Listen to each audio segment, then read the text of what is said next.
So it should be live. All right, YouTube. Today is Clear Vision Wednesday, and I couldn't be more excited for my guest today. And before I do that, I'm Claudia Mühlenweg. I am the creator of the Naturally Clear Vision Method, and I go live here every Wednesday. And today I have an amazing guest, one of my most important mentors.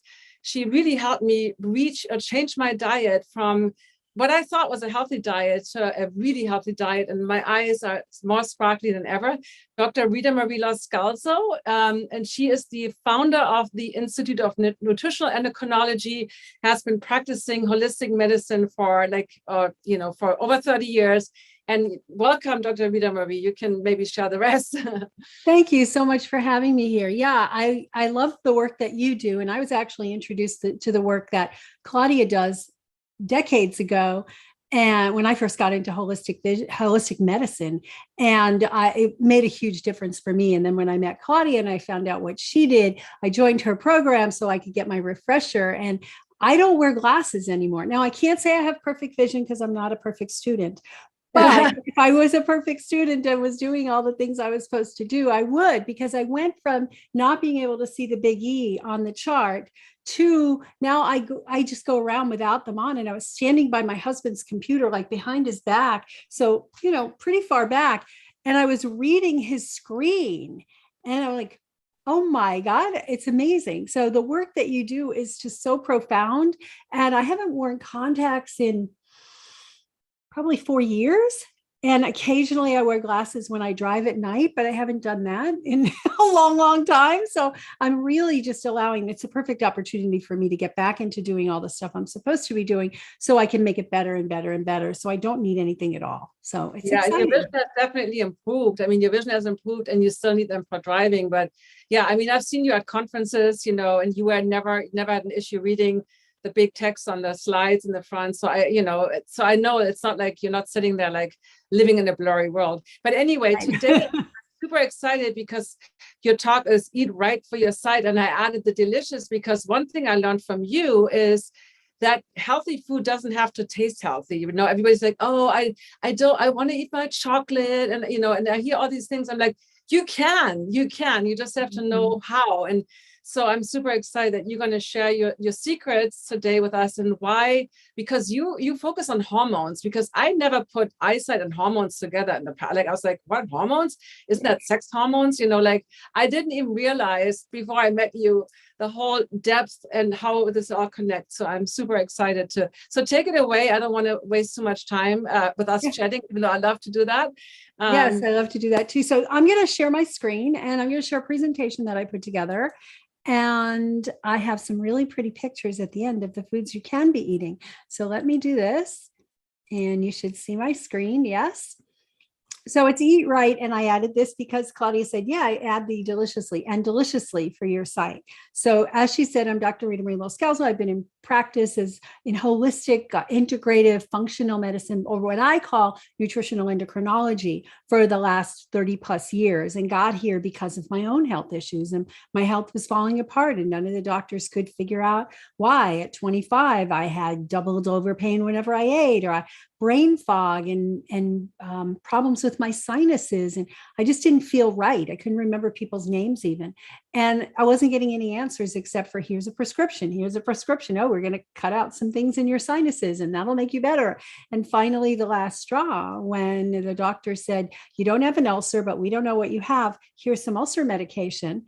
And I asked, well, how long do I take this? And he said, probably for the rest of your life or until it just suddenly gets better. And I wasn't going to take that at age 25. So I set out on a journey of my own and figured out all the ways that I could heal myself by balancing my hormones naturally, balancing my digestion naturally. And Claudia challenged me to put together a presentation for your site. And it's a lot of similar principles.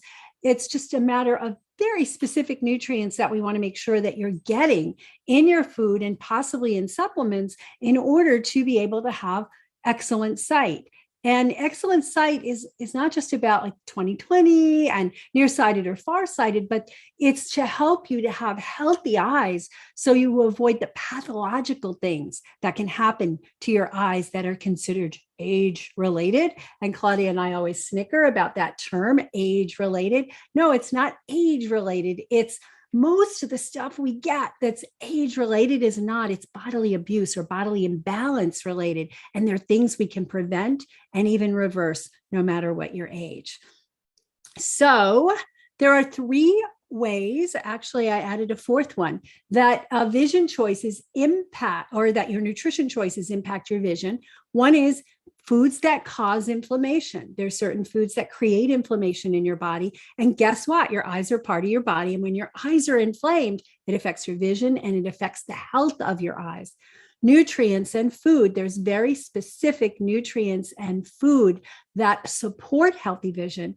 And there's others that actually help your vision to deteriorate. And we don't really want that. We can do that on our own. So let's take care of that. Toxins was the one I added because I think it's so important that we address the toxicity in the world, in the food, in the water, in the air, in your cosmetics, in your body care products, in your household sprays and stuff. All of those things have toxins, and those toxins can impact your vision, as well as blood sugar, which is absolutely, in my opinion, the most important and encompasses the others. When you get the others in balance, the blood sugar can be in balance. You have to take specific actions.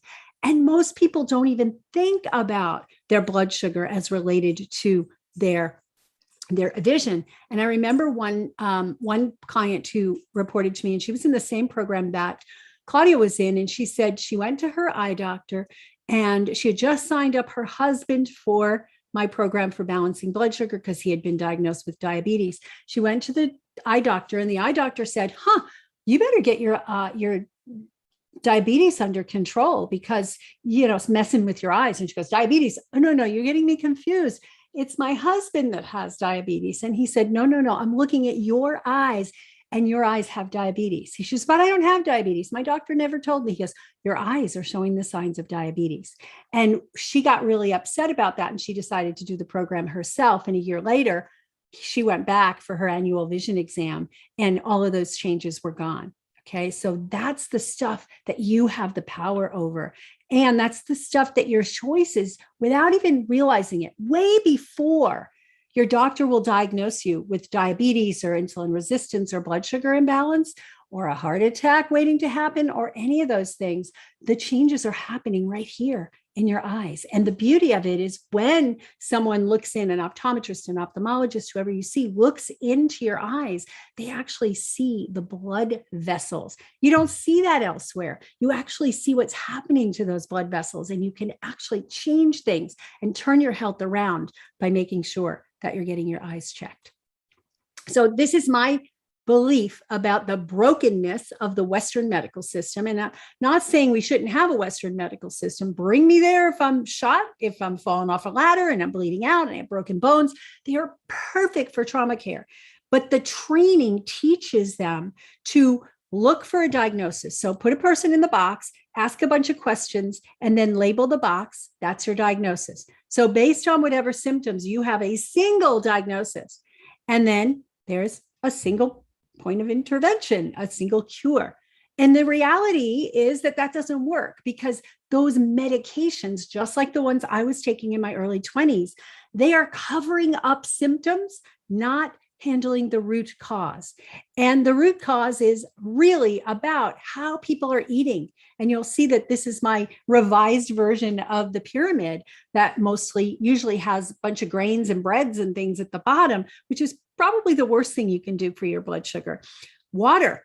What I see over and over again, and I'm sure Claudia can attest to this with vision, hydration is so important for the whole body, but especially for the vision because there's so much fluid involved in the various structures and the components of the eyes. So we're going to talk about some of these ways that you can change your diet so your diet pyramid looks a little bit more like this than the standard American one. So what are some of the nutrients? So some of these you've probably heard of. You've heard of eating carrots for your eyes. We think of vitamin A or beta carotene, super important for the eyes, but there's a bunch of other nutrients that are important for your vision. Vitamin C, vitamin E, they're antioxidants, plus they have tons of other functions, anti-inflammatory throughout the body. There's two that are difficult to say. So if you don't know how to say them, no worries. It's taken me a while to be able to say this. Lutein and I still can't say it. Zeaxanthin, zeaxanthin.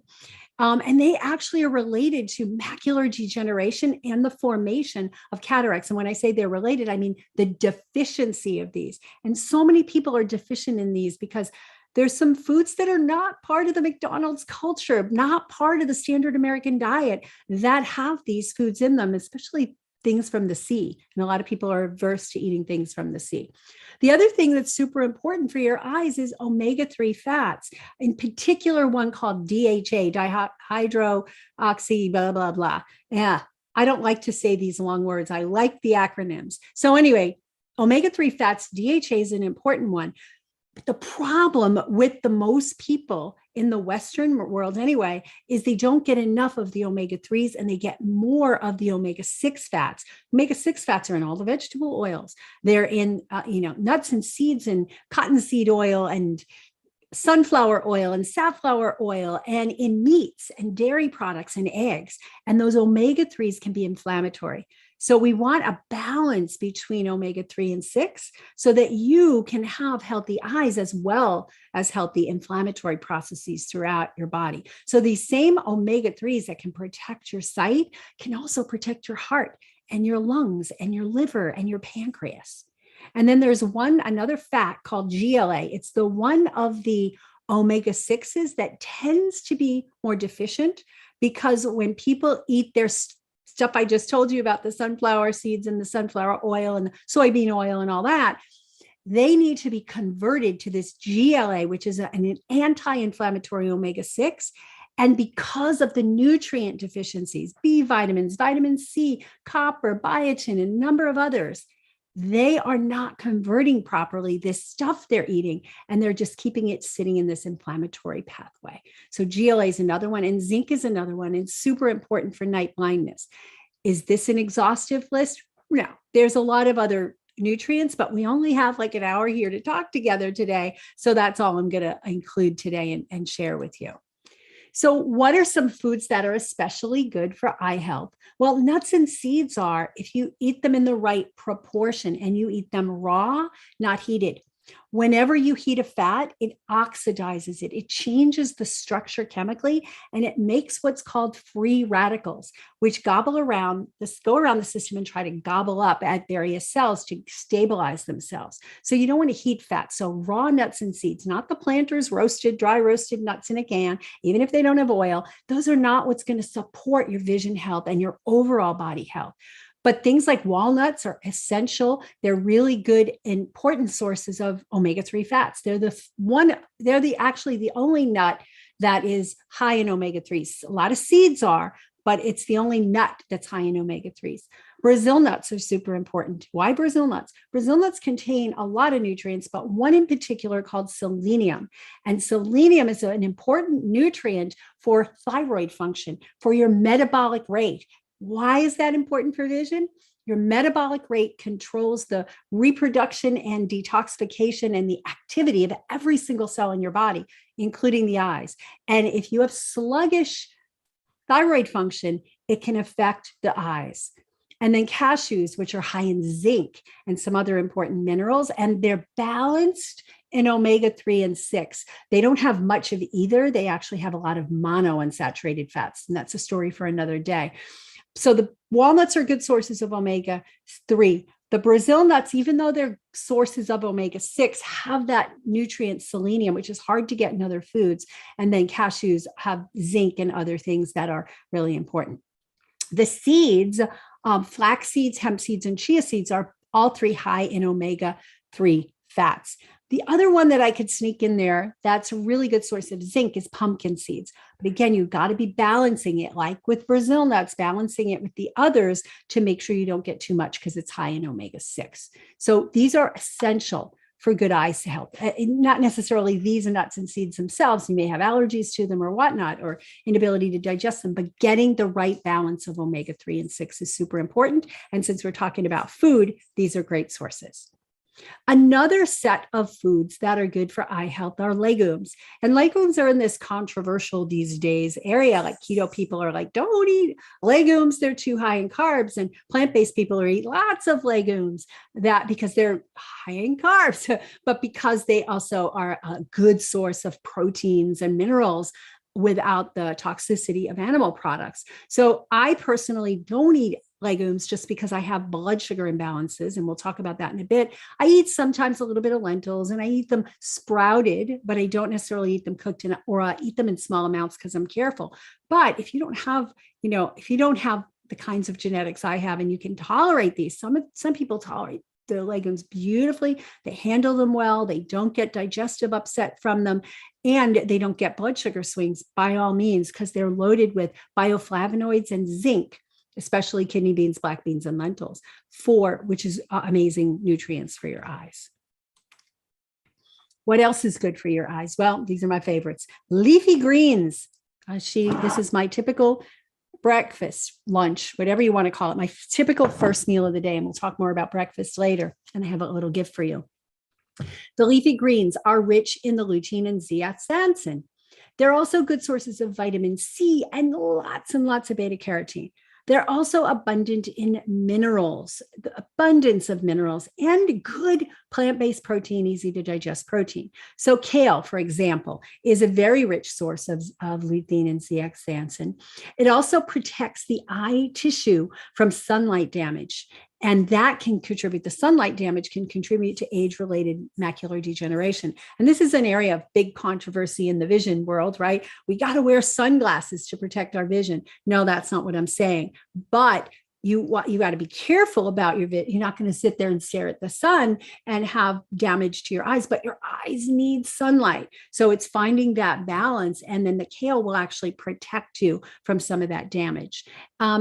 And when you eat it with a healthy fat, you improve the absorption of all those nutrients. So olives, avocados, nuts, seeds, all of those things can enhance the absorption of your green leafy vegetables. And a lot of people these days are fat phobic. Fat is the enemy. No, bad fat is the enemy. Bad fat is bad for you. Good fat is good for you. And we have to find the balance for each individual. And it's based on genetics and early upbringing and early exposures and other things going on in your life. But don't be afraid of fats, please, because I see so many people who just shun fats altogether. And they have deficiencies in their hormones. They have deficiencies in their absorption of some of these green leafy vegetables. And they have problems with their skin, their immune system, and all these things which require the right amounts of omega-3 and the balance between them. So don't be afraid of fats. What I would be afraid of is bad fats. So what are bad fats? These are going to be damaging to your eyes as well as the rest of your body. Bad fats are, like I said earlier, heated fats, not so good. Some of them are a little more stable, like coconut, which is high in saturated fat, is more stable with heat. Olive oil is a little bit stable with heat, but your nuts and seeds are definitely not stable. The omega-3s and 6 get damaged at very low heats, like above 118 degrees. So those are things to keep in mind. But hydrogenated fats, so mayonnaise and margarine, and years ago, nobody even knew that was a problem. And now that's getting more and more popular in even the common areas. But don't eat things that are mayonnaise and margarine with hydrogenated fats. Those are not good for you. And I believe oils, like a little sprinkle of olive oil here and there on things. And if you're underweight and you just can't eat enough and you need a little extra good quality oil. But for the most part, most of us don't need oil. Oil's just like white flour, quite frankly. When I say that, people are shocked. Oil is to the nut or seed or plant that the same as white flour is to a whole grain like millet or quinoa or wheat. And I'm not a big fan of wheat either, but that is a problem when we take it away from all the other nutrients that are in there. All the other nutrients that are in the olive, all the other nutrients that are in the coconut, all the other nutrients that are in the flax seeds, and we're just taking out the oil. Like I said, there are exceptions to that. There are therapeutic cases where I use oils, but try to avoid the oils if you want to have good, healthy eyes and the whole rest of your body. and the rainbow vegetables. Everybody talks about carrots for beta carotene and vitamin A, but poor old peppers and tomatoes, they get the bad deal because they're like, you're not so good. Carrots are better. No, if you really look at the quantity you eat and you look at the amount of beta carotene in them, they're similar. They're very similar. Broccoli, some of the greens, they all have beta carotene and vitamin A. Preformed vitamin A is only found in animal products. It's fortified into milk. It's fortified into butter. It's added to sometimes to grains, like refined grain cereals that have all these added nutrients in to make up for the mess they made of them by taking out the nutrients. But these are rainbow vegetables. So they have vitamin C, they have beta carotene, they have a lot of minerals. So eat the rainbow. Don't like find a favorite food and just eat it all the time because, this is good for my eyes because it's good in beta carotene. No, eat that rainbow of vegetables. Okay, so Claudia mentioned chocolate at the beginning, and people are always afraid they're going to have to give up chocolate. Catechins are a particular class of plant chemicals that protect the eyes. They protect the tissue in the eyes. They've been found to be helpful in glaucoma. And some of the best sources are on this picture: green tea, chocolate, berries, and apples. I miss the apples. But chocolate and raspberry, yum, yum, yum. And can you eat chocolate in a way that's healthy for you? Absolutely. But it's not in a candy bar you're going to buy at the local grocery store. It's very specially processed to keep the nutrients intact and also not add all kinds of sugar and milk and alkalis and all kinds of other chemicals that are in your Reese's candy bar, right? Or your Hershey's candy bar. So you can eat chocolate. I'll show you some pictures and I'll show you some recipes or a place where you can get some recipes on that. Green tea. A lot of people, caffeine, you can't do caffeine at all. Well, green tea, unless you're super sensitive genetically, there are some people that have certain genetics that they shouldn't do caffeine at all, which would leave out the green tea and the chocolate. But it's a small number of people. You can have the small amount of caffeine in chocolate or green tea because of the high level of antioxidants. And again, check with your doctor, check with yourself to make sure that you do handle it. But you don't have to give up these things in order to have good health, good eye health. But I'm also going to take another step back here. When people say, well, I don't want to give up my XYZ in order to be healthy. So I'm going to ask a question and I'm going to ask you to write down your answer. You're given a choice. You can either have good eye health, keep your eyesight going until, you're ready to leave the planet and enjoy health in your eyes and your body, or eat chocolate, like commercial chocolate or ice cream or one of those things, whatever your favorite food is, fill in the blank. Which are you going to choose? The health or the 30 seconds on your tongue of pleasure? And the beauty of what I teach is that you don't have to choose necessarily. There's certain things I have not been able to recreate, angel food cake, for example, lemon meringue pie, but I've found a lot of good things that can substitute to your favorite foods. And guess what? If you have a big enough why, if you're really serious about being healthy and keeping your vision intact, you make choices, and the choices we make are we eat healthy foods versus unhealthy foods. I always liken this to a car, right? You buy your brand new car and your car is nice and spanky clean, and you're so excited about it. And they give you the instructions, change the oil every whatever amount of time. And here's the kind of fuel you put in it. Don't put diesel, but don't put low octane, put high octane, whatever directions you get, you follow them because you love your car and you don't want the cost of replacing parts and the damage that can be done by putting the wrong fuel in. Nobody thinks about that with respect to their bodies. When you put the wrong fuel in the body, it doesn't work properly. And what you see is the age-related stuff is the accumulation of years of damage because of that. So I encourage you to really tune in, but also know that I can give you some recipes that you can use to be really enjoying and decadently and make it decadently delicious. So let's take a brief moment to look at toxins. And this is not an exhaustive thing. I could do a 3-day talk on all the toxins in the air and the environment and how they affect the eyes. But there's very specific studies that show pathological effects of pesticides in the conjunctiva, the cornea, the lens, the retina, and the optic nerve. These are all critical parts of the eyes.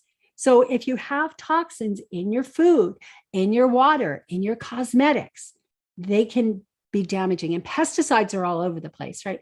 You can't go to a park even without sniffing or walking on pesticides that they've used to keep the bugs away. But they do it with foods as well. So really focus on getting organic as much as possible, or at least reading the Dirty Dozen Clean 15 lists to make sure that you're not eating the ones that are most concentrated, because it's affecting your eyes, but it's also affecting the rest of your body.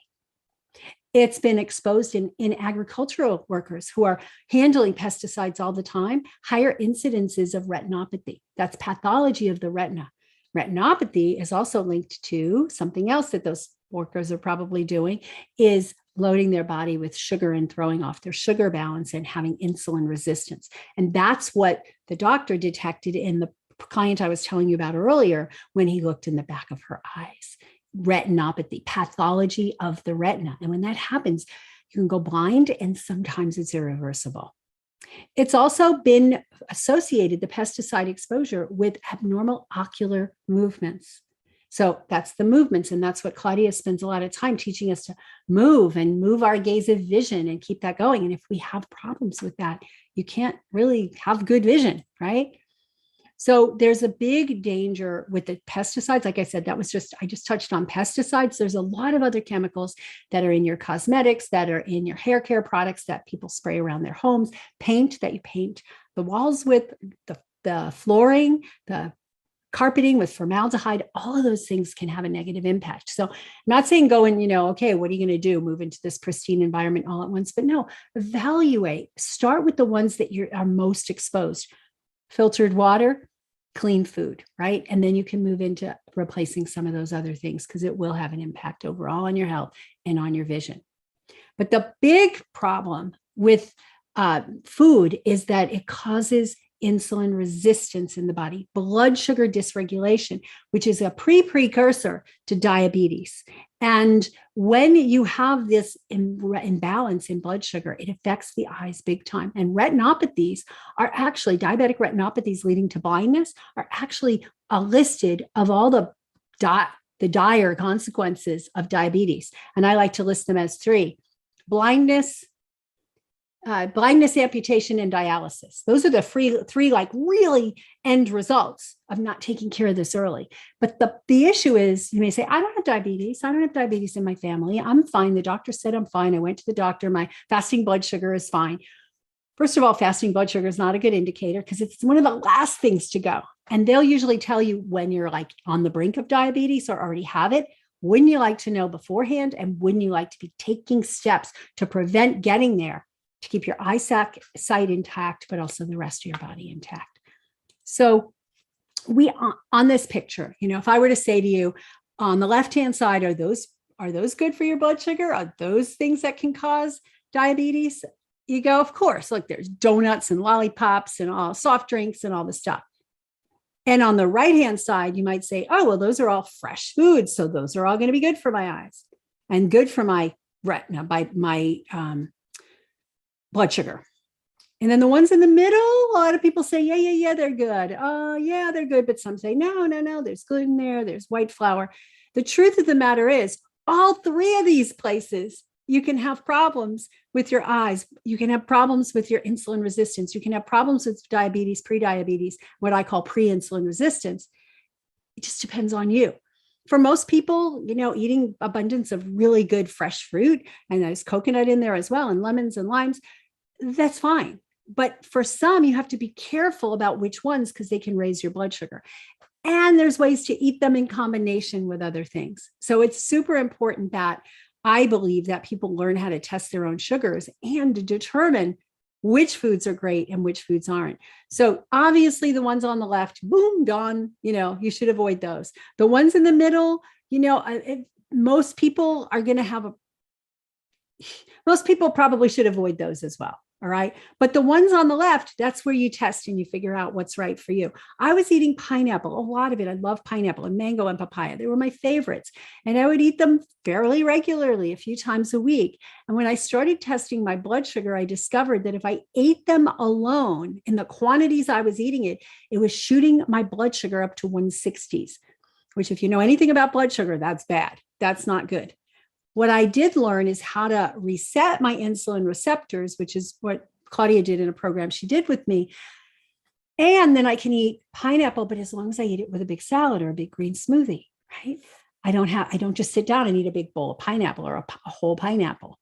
I've learned it. I can still enjoy my pineapple. I just have learned how to do it in a way that's not damaging to my body. So I'm going to show you how the connection between the blood sugar and your eyes. So this is a picture of the eyes. That stuff in the back is the retina. On the left-hand side is a healthy retina. You can see the blood vessels.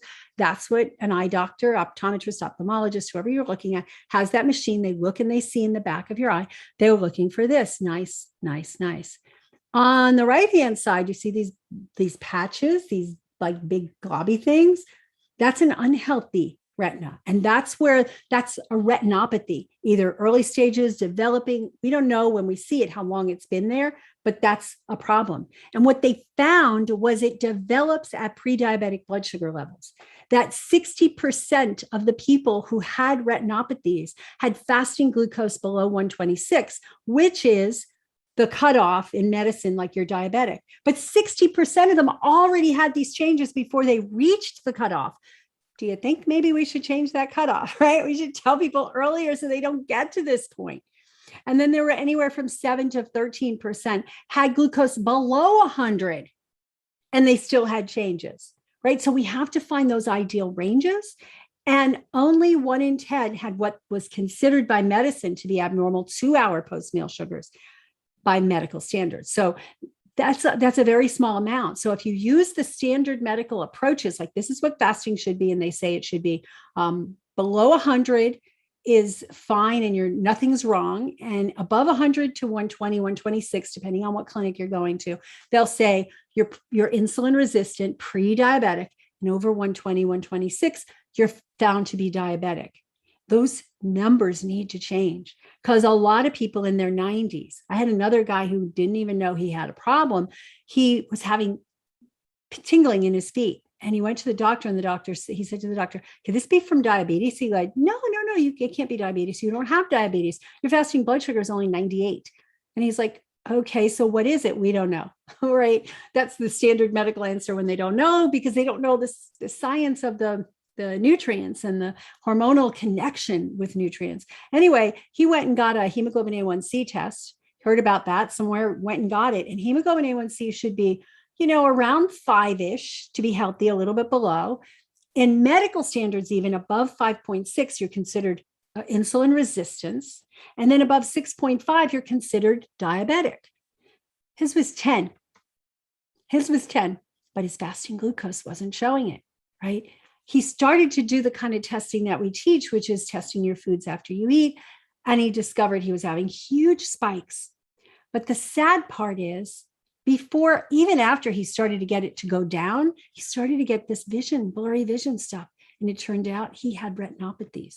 So he had neuropathies and retinopathies before he was even diagnosed. So I encourage you to really take heed. If you want to keep your sight, if you want to keep your feet, if you want to keep your kidneys working properly, if you want to keep your body overall healthy, learn about blood sugar balance, learn about insulin resistance and how you can prevent it and how you can detect it early on.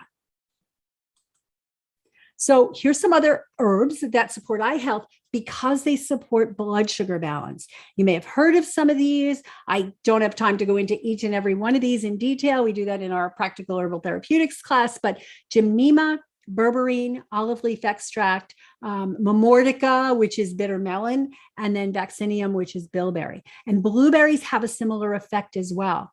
So if you could, start to include some more blueberries in your diet, start to include more of the antioxidant rich rainbow vegetables we're talking about, start to include more of the greens in your diet. And then if you're interested, before you start taking any herbs, research them, look them up. If you're under a doctor's care, make sure you check with your doctor before you start.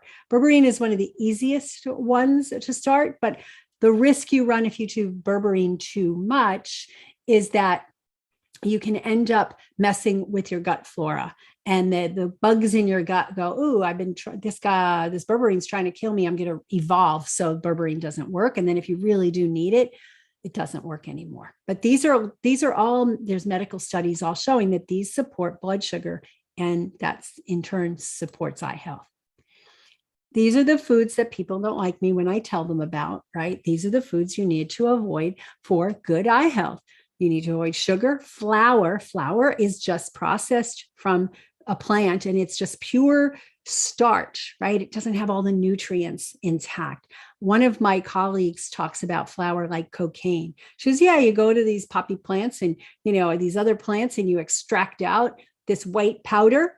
And this is what we do with flour. And it's just as addictive. So sugar and flour, alcohol, which affects the liver and the ability to detox some of those chemicals, but also affects the brain. And I'm sure Claudia may know about some other effects that alcohol actually has on eye health. The processed oils and heated fats, like I talked about before, fruit juice, even if you squeezed it yourself, it's pure sugar because the fiber is gone. Now, it depends if you're putting a little bit of fruit juice in a green smoothie that's loaded with a whole bunch of other fiber and other stuff, it might be okay. And I say might be because that doesn't work for me. If I drink a smoothie that somebody's put a little bit of orange juice in, it shoots my blood sugar up. It's just, that's how I'm genetically programmed. And you don't know that until you start to test. Soft drinks, right? We know that even the ones that are sweetened with aspartame and they're not sugary, but they stimulate a response in your body as if they're sugar. Meats that are not organic because of the pesticide residues, because of the hormone residues and the imbalances there. So if you're going to eat meat, it should be, wild, and wild is best, or pastured in a place where there's no pesticides used, no antibiotics used, and it's carefully raised. And then anything you're allergic to because of the inflammatory process. I see this a lot. People say, well, I eat this and I eat that, but every time I eat eggplant, my tongue swells up. I'm like, so why do you eat eggplant? Like, seriously, right? So, anything you're sensitive to, you leave out. So these are basic good food stuff. And then foods to eat for eye health. Well, carrots and sweet potatoes are good because of the beta carotene and all the rainbow stuff, the green peppers, red peppers, not green, red peppers and tomatoes, your green leafy vegetables. And that includes your brassica vegetables. It's not just the leafies, not just the kale and arugula and all that. They're loaded with nutrients to help your eyes. The sea vegetables, oh my God, there's such abundance of minerals in sea vegetables, kelp and nori and kombu and dulse. Oh my God, they're so good in arame, and I can go on. And I have all kinds of great recipes for supporting people with that. Nuts and seeds, like we talked about, in particular, the omega-3 rich ones, low glycemic foods, foods that have high water content, high fiber content, and low ability to raise your blood sugar. So that includes your non-starchy vegetables like celery and cucumbers and all the greens and cauliflower, broccoli, all of those things. Low glycemic foods, and then whole foods. We don't want to be eating processed foods because those contain chemicals and also are devoid of the nutrients that the body needs for vision. So there's a few genes, there's a few things to think about for eyes in terms of genetics and epigenetics. And genetics are what you're born with.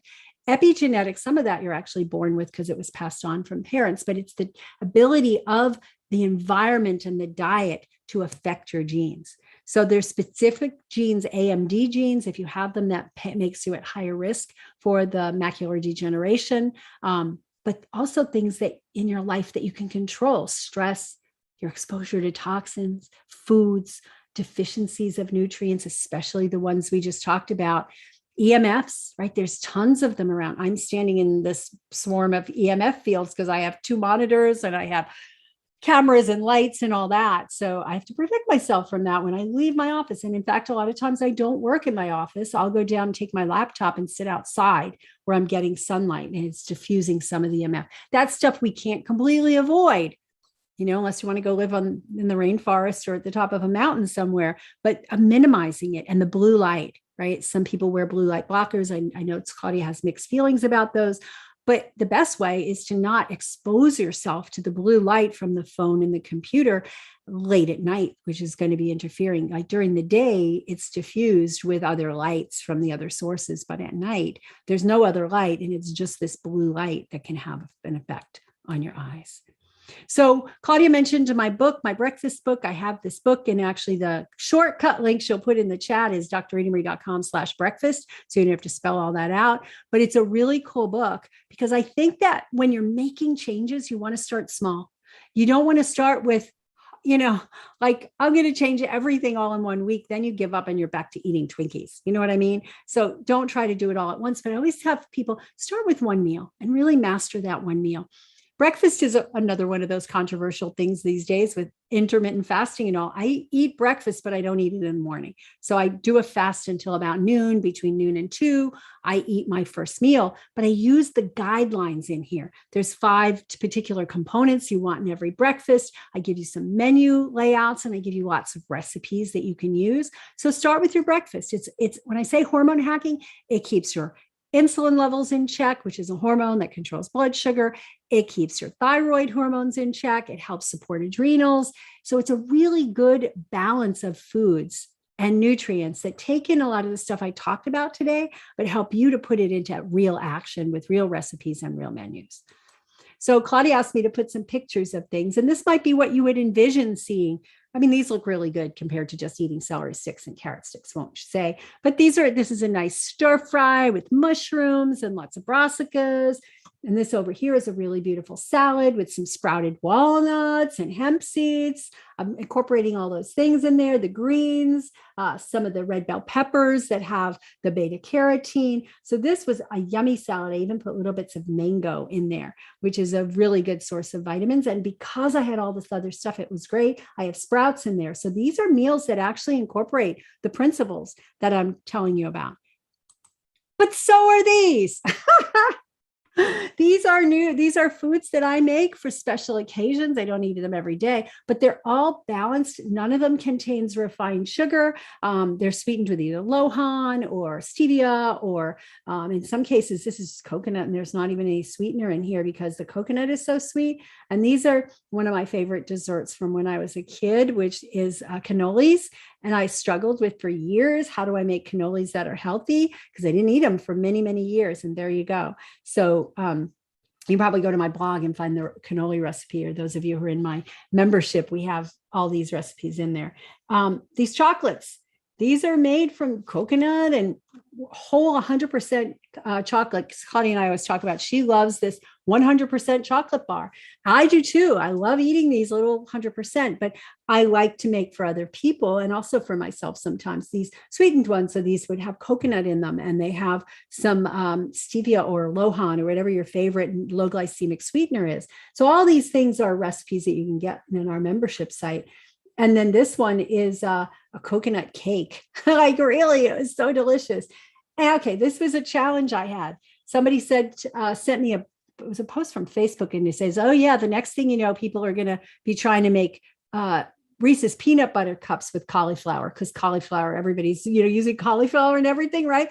So I went, oh, what a great idea. I think I'll try it. So I went and I got to the drawing board. I took the recipe for these little candies in the middle, and I did that at the outside, and you had to do some steps to make it so that, it surrounded it. And then I made a filling that instead of peanut butter, it was walnuts or pecans or something. So it was good, healthy nuts and seeds in the middle mixed with cauliflower. And it was delicious. It was so delicious. Peanut butter cups, I will say, was my favorite when I was a kid. Then we have bagels. I grew up in New York. We loved bagels. We ate bagels a lot. So I'm like, how do I make bagels that are healthy? I don't eat gluten. I don't, eat a lot of the stuff that's in a bagel, whatever eggs, I don't even know what's in them. These are cauliflower bagels. They're cauliflower with nuts and seeds. They have walnuts and hemp seeds and cauliflower and seasoning, salt, whatever. I don't remember the exact ingredient, but if you want that, drritamarie.com/bagels, I'll give you that recipe and a little video of me making them. So enjoy it. They're really, I was shocked when they came out so good. I'm like, whoa, they tasty. They look good. Really, really delicious. I found a little mold on Amazon for like $8, and it's a silicone mold. You can put the filling in, and it worked. It was beautiful. I've tried them by hand and they don't look as good, but these looked great because of the mold. This is one of my favorite Italian dinners that we did every year. We did these crepes. They're called manicotti, and we had them every year for Christmas Eve. And I'm like, how do I make those? Well, there we go. With the filling with good nuts and seeds and spinach and arugula. And, there's various and sundry little things in there without the wrap. The wraps are actually, some of them are coconut wraps that I bought. And some of them are little, things I made in my dehydrator. And then this is a piece of bread. That's a cauliflower bread with sprouts on it and some baba ganoush. So I'm not suffering, because I'm eating well for my eyes and for my health overall. And this is the last of those pictures, I think. Oh no, there's one more picture after this. Yeah, my absolute favorite food in the world. So this was an elixir of mushrooms, which are really supportive of the immune system and anti-inflammatory and all. This is a soup, and those noodles are actually coconut noodles. Brand new find. I found them, I don't even know where. I got maybe a Facebook ad or something, but it's from a company called Organic Traditions, and they're made with coconut, and there's 10 calories for the whole bag, and they're very filling and they're very delicious, and they go great with curry. And then that's my salad. And this was I told you about that. So let me tell you. So I do have this plant-based ice cream book that I put together. It's not free, but I have a coupon. Did I give you the coupon? Yeah, it's on the next page. I have a coupon where you can get it for like $10 off. It's only like $9. You can get this book. It has a whole bunch of keto-friendly plant-based ice creams. All of them good for your eyes. They're therapeutically there. And I laid it out so that if you wanted to make like a special thing, I really trying to get this food or this nutrient, that you can customize your ice cream. And my favorite food in the world has always been ice cream. And I've played with, you buy these ice creams and they still have sugar in them. These are not sweetened at all with anything that would raise your blood sugar or affect your eyes negatively. So, and that's drritamarie.com/keto ice cream. And I put this up, which is a summary. You could take a picture of it, and that way you'll have all my links. Use this coupon save 10 with this link, and you'll get $10 off. So you pay like $9 or something for this amazing book. And then there's the breakfast and the bagels. And then in addition, I have a free community on Facebook called Unstoppable Health.